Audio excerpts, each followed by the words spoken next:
नमस्कार दर्शकों, आप सभी का स्वागत है हमारे इस चैनल पर। दोस्तों, आज ये जो वीडियो मैं आपके सामने लेकर आ रहा हूं, ये बहुत ही गंभीर विषय भी है और बहुत ही गंभीर बात भी मैं यहां पर आप लोगों से कहने जा रहा हूं। जैसा कि मैंने करीब 8 महीने पहले एक वीडियो में आप लोगों से एक बात शेयर की थी कि आने वाला समय राजनीतिक दृष्टिकोण से बहुत ही उथल फुथल रहने वाला है और बहुत ही गंभीर परिणाम भी आपको यहां पर देखने को मिलेंगे और राजनीति का एक निम्न स्तर भी आपको यहां पर देखने को मिलेगा। और वो समय था अक्टूबर 2020 के बाद का समय। दोस्तों, आज इस वीडियो में मैं वो सब घटनाएं आपको बताने जा रहा हूं कि उस समय पर राजनीतिक परिदृश्य क्या होगा। दोस्तों, अक्टूबर 2020 के बाद से ब्रह्मांड में जो स्थिति बनने जा रही है वो कुछ इस तरह की है जो यहां पर बहुत बड़े राजनीतिक उथल फुथल का संकेत दे रही है। यानी यहां पर केवल सत्ता पक्ष ही नहीं, विपक्ष भी पूरी तरह से सक्रिय रहेगा।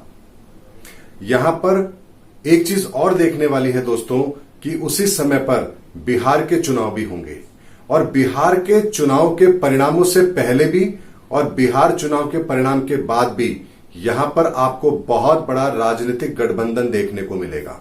यानी कि धूर विरोधी लोग, जो अब तक एक पार्टी दूसरी पार्टी की धूर विरोधी थी, वो भी अब आपको साथ आते हुए नजर आएगी। यानी यहां पर ठीक वैसा ही प्रयोग दोहराया जा सकता है जैसा कि इंदिरा गांधी जी के समय पर दोहराया गया था, जब पूरा विपक्ष एक हो गया था उन्हें हराने के लिए। यही समय अब यहां पर भी बनने जा रहा है, जब सारे विपक्षी दल एक हो जाएं और यहां पर एंटी मोदी मोर्चा यहां पर बने और वो हर संभव प्रयास करेगा इस गवर्नमेंट को अस्थिर करने की।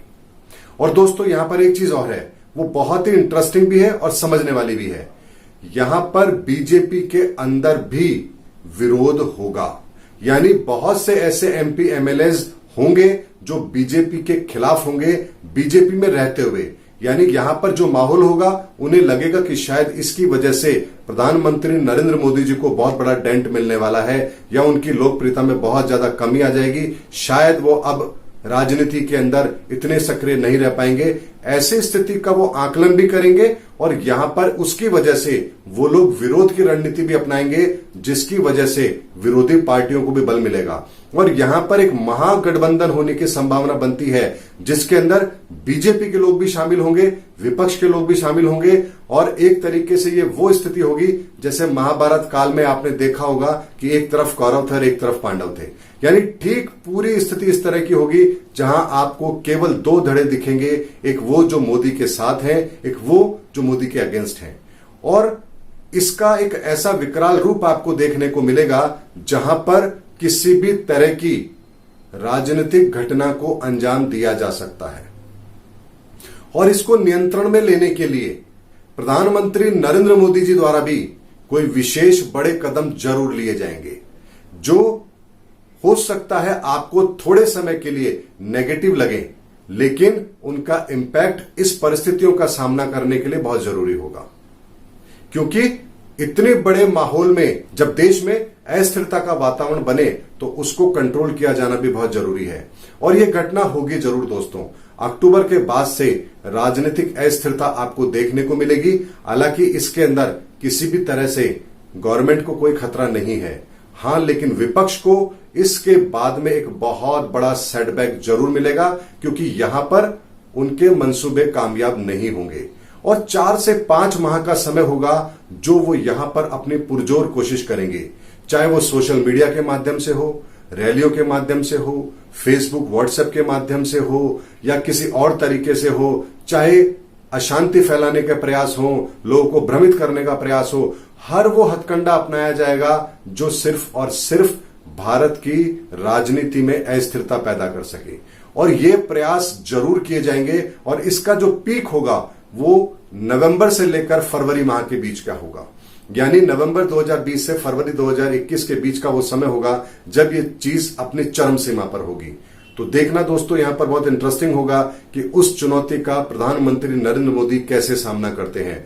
और एक बात दोस्तों मैं आपको कहना चाहता हूं, ये आखिरी चुनौती होगी प्रधानमंत्री श्री नरेंद्र मोदी जी के लिए। इसके बाद कोई उन्हें चुनौती देने वाला बचेगा ही नहीं, ये बात भी निश्चित है।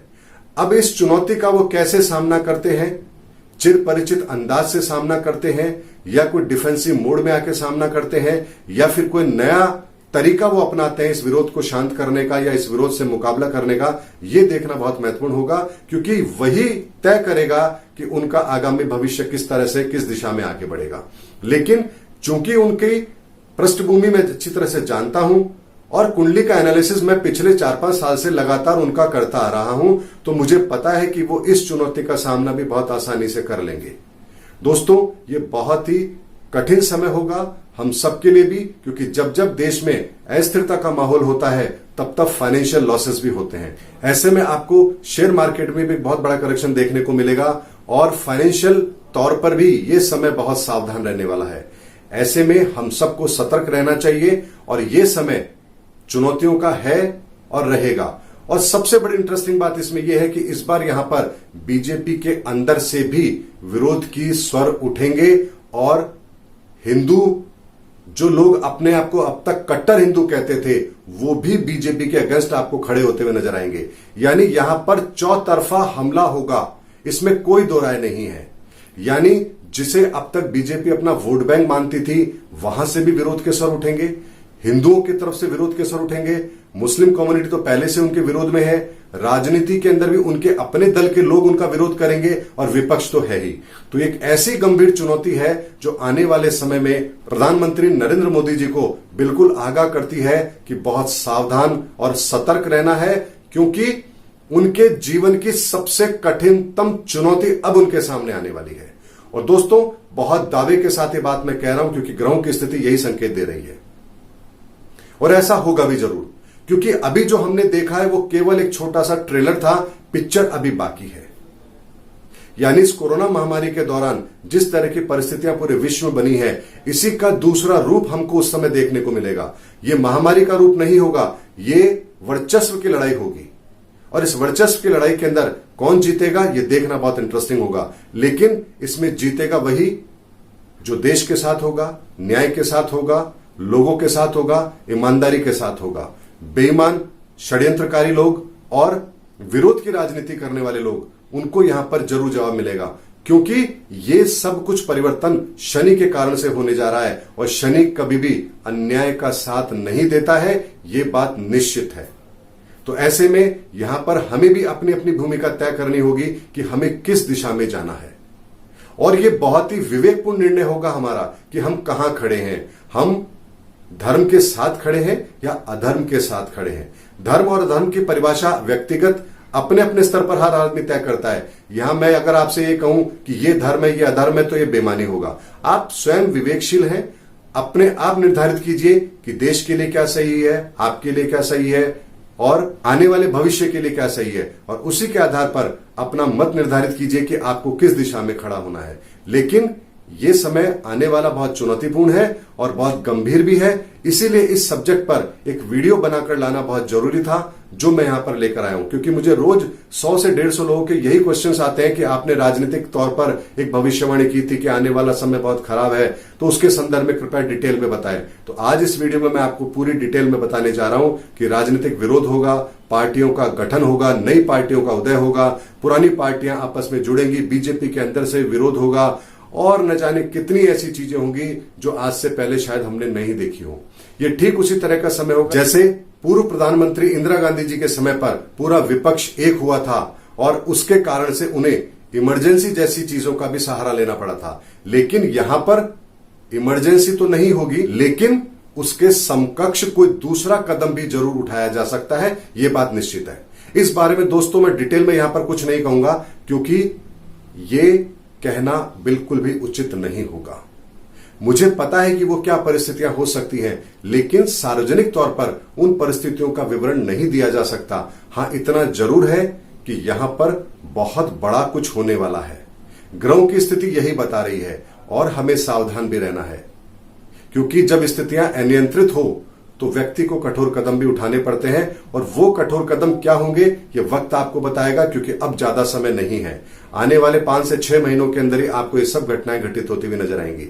तो अगले वीडियो में आपसे फिर मुलाकात करूंगा। तब तक के लिए जय हिंद, जय भारत।